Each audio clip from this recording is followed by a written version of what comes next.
Hi, I'm Keith Bobrosky. Welcome to Delta Scientific's Product Spotlight. I'm here today to talk about Delta Scientific's TT series beam barriers. Here we have our TT212-EC, that's a K4-rated beam barrier to stop a 15,000-pound commercial truck traveling at 30 miles an hour with limited penetration.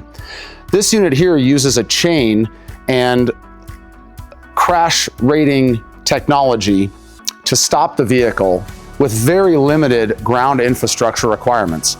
This beam here is set up for cycle testing at Delta Scientific showroom, as you see behind me, where we're cycle testing this model to make sure that it meets and exceeds Delta Scientific's rigorous quality standards. Here you can see the buttresses that would be into the ground below grade. We have contractors install these, use a very simple rebar cage and formed up concrete footings to allow this to be put into your facility with minimum foundation requirements and minimum footprint, so you can allow vehicle ingress and egress during construction when you use a specialized Delta Scientific approved contractor. This is a hydraulic version behind me.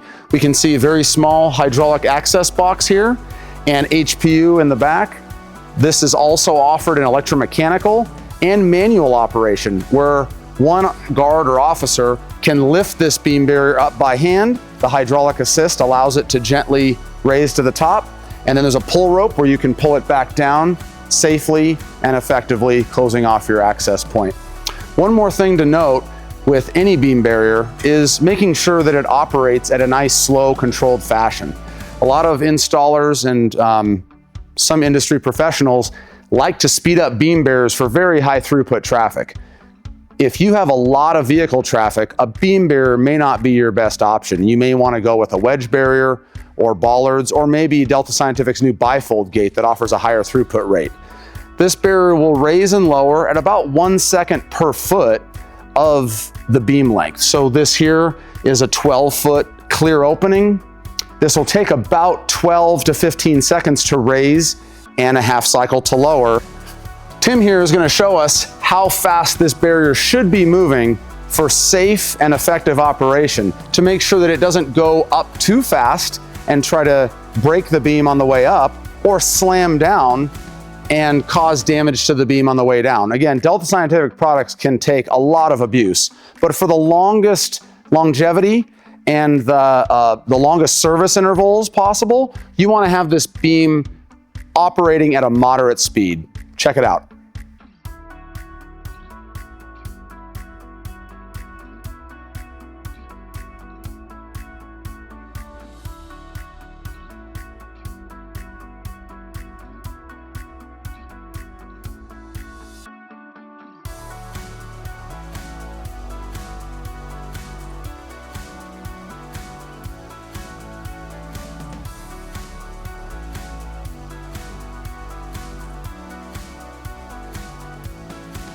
There you have it. Nice, slow, and controlled. Thanks for watching, and for more important tips on how to specify, install, or service such a beam barrier, contact Delta Scientific today, and our extremely experienced sales staff and project management team will be happy to help you out. Thanks for watching. Remember to like and subscribe, and we'll see you on the next one.